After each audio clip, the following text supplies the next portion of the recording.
Can you even wrap your head around a world where cybercrime costs nearly $14 trillion? Yeah. I mean, that's the projection globally by 2028. Yeah, $13.82 trillion. It's almost hard to actually picture. It really is. Yeah. And that number, well, it just slams home how huge this is and, how urgent it is for us to understand the cybersecurity threats coming our way in 2025. It's an absolutely staggering amount, and it really shows how much our lives, our economy, everything is tied up in the digital world now. And that cost, it isn't just more attacks, right? Right. It means the attacks themselves are getting, well, Right. way more sophisticated, causing much more damage. It's like a digital plague on our data, our finances. Exactly. And that's what we're really digging into today. We've gone through a whole bunch of expert insights to try and give you a clear picture of the main threats, for individuals or organizations heading into 2025. Think of this as your quick guide. No super technical jargon, just what you need to know. Yeah, our goal here is really to help you get a solid handle on these threats, how they actually work, and maybe more importantly, what you can realistically do to protect yourself, your business, whatever matters to you. And we've looked at sources covering everything from like the common attacks we've seen evolve right up to the cutting edge stuff. Especially the AI-powered threats. Those are changing the game. We're here to boil it all down for you. All right, let's kick off by looking at this evolving threat landscape. It feels pretty obvious that things are way more complex now than, say, even 5 years ago. Oh, absolutely. It's a different world. And that complexity, it's really driven by two main things. Technology just keeps racing ahead. And let's be honest, our data is incredibly valuable now. Yeah, it's the new gold or oil or whatever metaphor you want to use. Exactly. And as security gets better, attackers just find new ways around it. It's this constant cat and mouse game. And that data, personal info, company secrets, financial records, it's just too tempting a target to ignore. And it's not just us saying this. The U.S. Bureau of Labor Statistics, they're projecting, get this, a 33% growth in jobs for information security analysts just between last year and 2033. Wow, 33%. Yeah, that's huge. It basically screams how critical this field is. Like, we need a lot more digital sheriffs out there. That number is a really powerful sign, isn't it? It shows just how seriously organizations are taking this and that, cyber risk isn't going away anytime soon. It's a fundamental business challenge now. So when we talk about a threat in cybersecurity, what does that actually mean, like at its core? Basically, a threat is anything with the potential to cause harm. Harm to how a company operates, its systems, its data. Okay. Think of it like anything that could mess up your digital life. A virus slowing your computer, someone trying to grab your bank password. These things exploit weaknesses to, well, steal stuff, cause disruption, commit fraud, identity theft, you name it. And where do these attacks usually come from? Is it always the sort of hacker in a hoodie stereotype? Yeah, the movie Image. Well, it's generally split into two main camps. First, you've got your outsider threats. Okay. These are people or groups who shouldn't have access in the first place. Hackers, criminal gangs trying to break in from the outside, the digital burglars, basically. Right, trying to pick the digital lock. Makes sense. Yeah. What's the other type? The other side is insider threats, and this is tricky. It involves people who do have legitimate access, employees, contractors, maybe even suppliers, but they misuse that access. Ah, okay, so it could be on purpose, like someone disgruntled. Exactly. Or it could be completely accidental. Someone clicks a bad link, makes a mistake, isn't trained properly. Both fall under that insider threat umbrella. So danger can come from inside the house too, not just from outside. Got it. Okay, let's get into some of the specific threats we're likely to see a lot of in 2025. Starting with one most people have probably heard of, maybe even dealt with, malware. Right, malware. It's sort of the foundation, isn't it? It's just an umbrella term for any software designed to do bad things. Like what kind of bad things? Oh, anything from just messing up your computer, making it run slow, to secretly getting access to your files, or even just watching everything you do online. The sheer amount is incredible. Statista tracked something like 6 billion malware attacks just in 2023. 6 billion. That's, Yeah. wow, almost one for every person on Earth. Pretty much. It's a massive, massive problem. So what are the main flavors of malware we should be watching out for? Well, there are a few key types. You've got Trojans. They're masters of disguise, right? They look like a legitimate app, trick you into downloading them, but secretly they're doing something nasty. So like the Trojan horse legend, basically. Exactly that. Then there's adware. Might seem less harmful because it just shows ads, right? But sometimes it's also spying on you or stealing data in the background. Those annoying pop-ups might be more than just annoying.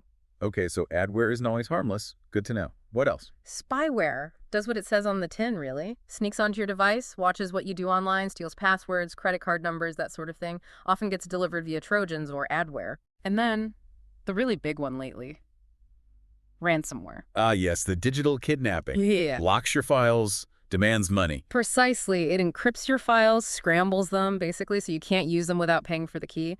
And it's exploding.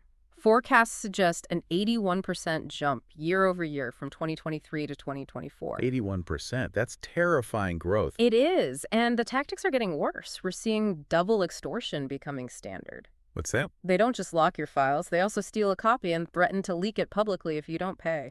That's adding insult to injury. And now, even triple extortion. They go after your clients, your partners too, trying to pressure you even more. The key takeaway with ransomware for 2025 is assume you will be a target and have solid backups. Really solid offline backups. That's a whole new level of pressure. It's not just about your data anymore. Are there other types of malware creeping around? Yeah, a couple more worth mentioning. Fileless malware is particularly sneaky. Fileless. How does that work? Instead of installing bad files on your hard drive, it runs directly in your computer's memory, the RAM. Which makes it really hard for traditional antivirus, which mostly scans files, to even spot it. Like it goes in the machine. Sort of, yeah.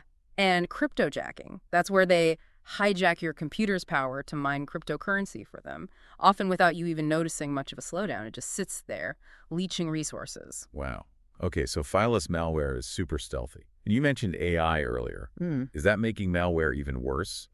Sounds like it could. It absolutely is. It's a huge concern. A recent survey found 60% of IT pros see AI-enhanced malware as the #1 AI-generated threat they're worried about. 60%. So what does AI actually do for the malware? Well, it could help malware learn to evade detection better, adapt to security tools automatically, or maybe target victims much more precisely, making attacks way more effective. It's a big step up. Okay, moving on from the malicious software itself. Yeah. Let's talk about phishing. This feels like it's been around forever, but I gather it's also getting an AI upgrade. Oh, definitely. Phishing, at its core, is simple deception, right? Trying to trick you into downloading malware or giving up sensitive info, passwords, bank details by pretending to be someone trustworthy, your bank, a colleague, maybe even a friend. Right. But you're absolutely right. AI is making it much, much more sophisticated. The numbers are wild. Malicious emails are up over 4,000% since 2022. 4,000%. That's insane. It is. Attackers are using generative AI now to write incredibly convincing, personalized phishing emails. It expands their reach massively and makes the fakes much harder to spot. So those emails with terrible grammar and obvious mistakes, they're becoming a thing of the past. Increasingly, yes. The AI can craft emails that sound perfectly natural, maybe even reference things specific to you. Common tactics now involve targeting mobile devices more, using zero-hour malware, brand new stuff security hasn't seen yet, or malicious links. And they're getting really good at impersonating big names we all trust. Microsoft, Google, Amazon, you name it. They're hitting us where we live digitally. So, how can regular folks spot these slicker phishing attempts? What are the red flags now? Some classic signs still apply, thankfully. Be suspicious if you get a generic greeting from someone you know well, like, "Dear customer," from your bank, maybe. Yeah. Or unusual, urgent requests for sensitive information. Why would HR suddenly need your password via email? And always be wary of offers that seem too good to be true, especially if they push you to click a link right now. Right, the urgency thing is a classic. Definitely. The safest bet is always to go directly to the company's official website or use a known contact number. Don't just click the link in the email or text. Verify independently. Good advice. What about variations? I've heard of spear phishing. Yeah, faking isn't just one thing. Spear phishing is highly targeted. They research specific people or groups within a company and tailor the attack using personal details to make it seem incredibly legitimate. Much harder to spot than a generic blast. Okay, more personalized, more dangerous. Exactly. Then there's vishing, that's voice phishing over the phone. And smishing, same idea, but via SMS text messages. They're trying every channel. It's like a constant battle. Okay, let's shift to something that sounds a bit more technical. Man-in-the-middle attacks, MIT-EM. What's happening there? Man in the middle. Yeah, it's pretty much what it sounds like. A cybercriminal secretly gets in between two parties who think they're talking directly to each other. Like eavesdropping on a digital conversation. Exactly, but potentially worse. They intercept the communication flow, maybe alter it, without either side knowing they're there. Okay, how do they actually manage that? Sounds complex. Usually, it starts by finding insecure network traffic. Public Wi-Fi is a classic weak spot. Ah, the coffee shop Wi-Fi trap. Precisely. They might then redirect you to a fake website, a spoofed site that looks exactly like your bank's login page, for example. You type in your username and And password. they grab it. They grab it. Then they can use those credentials on the real site to access your account, steal money, data, whatever. It's like intercepting your mail, reading it, maybe changing it, and sending it on. That's sneaky. What kinds of techniques do they use to set up these fake sites or intercept things? Several common methods. HTTPS spoofing is creating those fake websites that look identical to real secure ones to harvest logins. Okay. IP spoofing lets them hide their identity by changing the source address on data packets, making it look like traffic is coming from somewhere trusted, like sending a letter with a fake return address. Right. And SSL hijacking involves using fake security certificates to redirect you to malicious sites, again, to steal your info. It's like putting a fake verified sticker on a dodgy website. A whole toolkit of deception. Yeah. This isn't just theoretical, right? I think I heard something about Teslas being vulnerable. You did, yeah. That was a worrying example. A vulnerability was found where attackers could potentially use mid-M attacks to unlock and steal Teslas. Hmm. The scenario involved setting up fake Wi-Fi hotspots at charging stations. If a Tesla owner connected, the attacker could intercept their login details and potentially add their own phone as a key to the car. Wow. So a digital hack leads to potential physical theft. That's sobering. It really shows how interconnected these things are now. Definitely. Okay, let's switch to denial of service attacks, DOS. We hear about these taking down websites sometimes. What's the goal there? With a denial of service or DOS attack, the aim is basically to knock a website or system offline by overwhelming it, Ow. by flooding it with so much junk traffic, so many bogus requests, that it just can't handle legitimate users anymore. It gets overloaded and basically stops working for real people trying to access it. Think of it like a single person creating a massive traffic jam on a highway entrance ramp. Okay, so just pure disruption. Yeah. And what's the difference between DOS and DDoS? Uh-huh. Distributed denial of service. The distributed part is key. A DDoS attack is the same idea overwhelming the target. But the attack traffic comes from many different computers, often thousands all at once. Usually, these are compromised machines forming a botnet. Ah, so it's an army attacking, not just one soldier. Makes it harder to block. Much harder. And the motives vary. Sometimes it's pure extortion, pay us to stop the attack. Other times it's a smokescreen to distract security while they try a different attack, like data theft. Or it could be activism or even state-sponsored disruption. A versatile weapon, then. Are these getting worse, too? Yes, definitely seeing more sophistication. There was a 25% rise in multi-vector DDoS attacks in the first half of 2024. Multi-factor. Means they combine different attack methods simultaneously, maybe flooding the network pipes and hitting specific applications, making it harder to defend against just one thing. We're also seeing more carpet bomb attacks, spreading the junk traffic across a wide range of the victim's IP addresses. Spreading the pain. Exactly. And amplification attacks are common too. They exploit common internet services, like DNS servers, to turn small requests into huge waves of traffic aimed at the victim. It's like using a tiny whisper to trigger a sonic boom. Traditional defenses struggle against these combined tactics. Always evolving, always finding new ways. Okay, let's tackle injection attacks next. The name sounds intrusive. It is. An injection attack is when a cybercriminal manages to insert or inject malicious code or commands into a program or a query. How does that help them? It can let them do things they shouldn't be able to do, like access sensitive data, run commands on the server remotely, or change how the system works. They basically exploit flaws, often called injection flaws, where the system doesn't properly check or clean the input it receives. So like finding a loophole in the instructions. Kind of. Imagine a website form asks for your name, but instead you type in database commands, and the website blindly runs those commands because it wasn't expecting them. That's the basic idea. Right. Are there different kinds of injection attacks? Several common ones. Code injection is putting actual programming code into a vulnerable application. SQL injection is a huge one, targeting databases using SQL. Attackers inject malicious SQL commands to steal data, modify it, delete it. Very damaging. I've heard SQL injection mentioned a lot. Seems like a major issue. It really is. And XML injection is similar, but exploits how applications handle XML data to gain unauthorized access. It sounds like even tiny mistakes in how developers handle data coming in can open up huge security holes. Absolutely. Even a seemingly minor flaw in a SQL query, just a small oversight, can sometimes be exploited to pull out vast amounts of data. It really highlights why secure coding practices are so critical. Okay, we've covered some classic threats, but AI keeps coming up. We talked about AI boosting malware and phishing, but it sounds like its role in cybercrime is becoming much bigger, much broader. That's exactly right. AI isn't just making old attacks better, it's becoming a fundamental tool for criminals, enabling whole new kinds of attacks and strategies. So, beyond smarter malware and more believable phishing, how else is AI being used by the bad guys in 2025? Well, one big area is those hyper-realistic phishing attacks we touched on. AI can generate incredibly tailored messages, mimicking speech patterns, using public data to personalize content so well it's almost impossible to spot as fake. That level of personalization is scary. It bypasses our usual suspicion filters. It really does. Then there's autonomous malware. This is malware that uses machine learning to actually learn about its environment, adapt to security defenses it encounters, and change its tactics on the fly to avoid detection. So it thinks for itself, in a way. In a limited way, yes. It's much more resilient than traditional malware that just follows set instructions. It's like fighting an opponent who learns your moves. Okay, that's deeply unsettling. What else? Deep fake social engineering. This is a huge concern. Using AI to create fake audio and video impersonations of people, like CEOs or managers. I've seen examples online. They can be incredibly convincing. They can.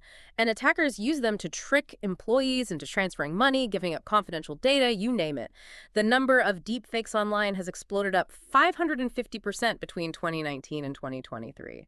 Projections are hitting 8 million in 2025. 8 million. It's getting hard to know what's real anymore. Exactly. And the damage isn't just social engineering. Deepfakes are used for identity theft, fraud, even bypassing security systems like facial recognition or voice ID. Plus, AI is making password cracking much faster. Even strong passwords might not hold up as well. So our standard defenses are under pressure from multiple angles. Anything else on the AI front? Yeah, the rise of AI-powered cybercrime as a service, or Crime as a service. Like renting attack tools? pretty much. Marketplaces are popping up where even less skilled attackers can rent sophisticated AI tools. Think AI-powered ransomware as a service that automates finding targets and negotiating ransoms. Or AI penetration testing bots that find vulnerabilities automatically. Voice and video spoofing kits for scams. AI is lowering the bar for entry into serious cybercrime. Wow, democratizing cybercrime. That's not good. Not at all. Plus, AI is being used for large-scale information operations, spreading propaganda, creating fake personas online. And one really insidious emerging threat is AI model manipulation. Manipulating the AI itself. Yeah, poisoning the data it's trained on, or the model itself. This can cause the AI to make bad decisions, give wrong information, maybe in very subtle ways that are hard to detect. You could end up relying on a compromised AI for security or critical decisions. That's a profound risk. Corrupting the intelligence. Right. Yeah, that's chilling. Okay, let's pivot to another critical area. Threats against critical infrastructure. This feels like it could impact everyone on a massive scale. Absolutely. When we talk about critical infrastructure, power grids, water supplies, financial systems, communications, healthcare attacks here are incredibly serious. We're seeing foreign state-sponsored groups increasingly targeting these sectors. Spy, espionage, and Yeah. disruption. Both and more. It's cyber warfare, essentially. These attacks can disrupt essential services, cause economic chaos, undermine public trust, and pose real threats to national security and stability. It's way beyond just stealing data. And this is happening now. It's not just theoretical. Oh, it's very real. There's been a noticeable increase in major cyber attacks attributed to espionage efforts linked to countries like China, Iran, South Korea, Russia. These aren't random hacks. They're often sophisticated, well-funded campaigns. Makes you worry about how well protected these vital systems actually are. There's definitely a growing recognition of the need for massive investment. Healthcare, for instance, is projected to spend $125 billion on cybersecurity just between 2020 and 2025. That's a huge number. Shows how seriously they're taking it, hopefully. It reflects a trend across critical sectors, but there's another shadow looming too: quantum computing. Ah, the quantum threat. The idea that future computers could break all our current encryption? Exactly. Quantum computers, when they become powerful enough, could potentially crack the encryption methods that protect almost everything online today. Financial transactions, health records, government communications. And that impacts critical infrastructure heavily. Hugely. Finance, healthcare, energy, they all rely heavily on encryption. while large-scale quantum computers are still maybe years away, maybe towards 2030, based on projections from IBM and Google. We need to prepare now. Absolutely. Organizations, especially in critical sectors, need to be looking at post-quantum cryptography now, planning the transition. It's a long-term but potentially existential threat to current security models. A ticking clock, even if it's ticking slowly for now. No. Okay, let's bring it back to something closer to home for most listeners. Our mobile devices, our phones, tablets, they're gateways to everything. What are the big risks there in 2025? Mobile devices are definitely treasure troves of information, making them prime targets. Several key vulnerabilities stand out. Weak authentication is a big one. Simple PNs, easy patterns. Guilty as charged sometimes. We all can be. Connecting to unsecured public Wi-Fi is another major risk, opening the door to those man-in-the-middle attacks. Outdated software and apps are huge. They often have known security flaws hackers look for. So keeping things updated is crucial. Absolutely critical. Also, downloading apps from unofficial stores is asking for trouble. And even with apps from official stores, check the permissions they ask for. Does that simple game really need access to your contacts and microphone? Good point. That permissions list can be long and easy to ignore. It is. Another thing, be wary of public USB charging ports. Juice jacking is a real thing. Goose jacking. Yeah, where a compromised port installs malware when you plug in to charge. Use your own charger or a power bank. Also, make sure you have remote lock and wipe enabled in case your phone gets lost or stolen. That seems like a basic safety net everyone should have. It is.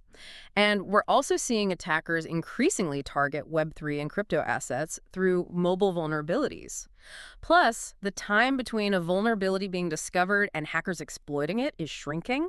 They're getting faster and targeting more types of devices. So treat your phone like a vault, basically. Yeah. Okay, what about threats from inside an organization? We mentioned insider threats earlier.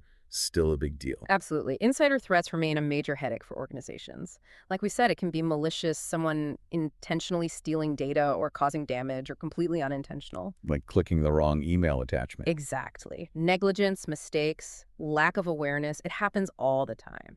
And it's often harder to detect than an external attack because the person already has legitimate access. So what's the defense against that? You can't just build higher walls. Right. It's about managing internal risk. Key things include the principle of least privilege. Give people only the access they absolutely need to do their job, nothing more.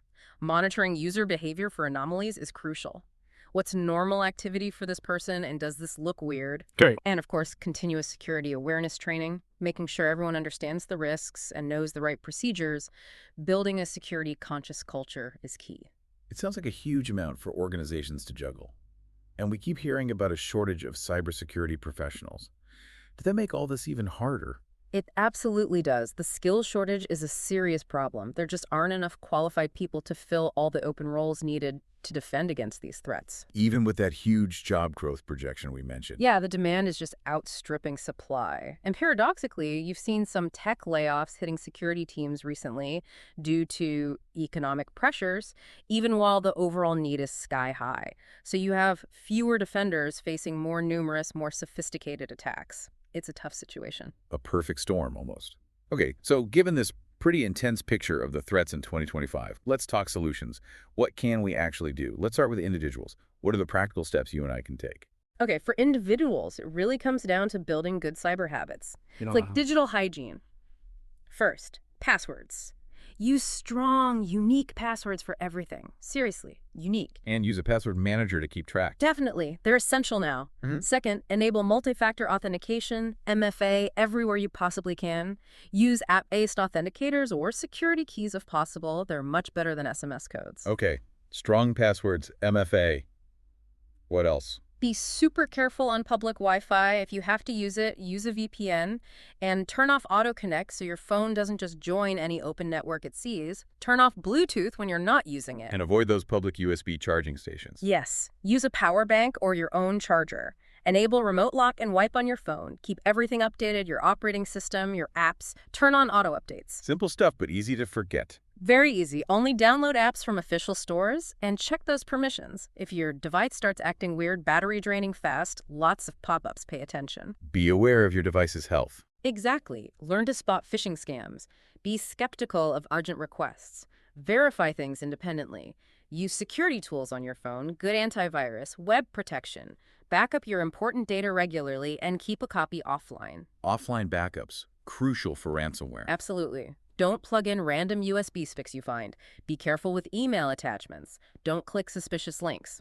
And just generally be cautious about sharing personal info online. Think before you click or share. That's a great list. It's about layers of defense and just being mindful, really. Now, what about organizations? The task seems much bigger there. What are the key strategies for businesses in 2025? For organizations, it's definitely more complex, needing a really comprehensive strategy. Investing in AI-powered security tools is becoming critical for monitoring, detecting threats faster, automating responses. Using AI to fight AI, essentially. In many ways, yes. Keeping threat intelligence up to date is vital, knowing what the latest attack methods are.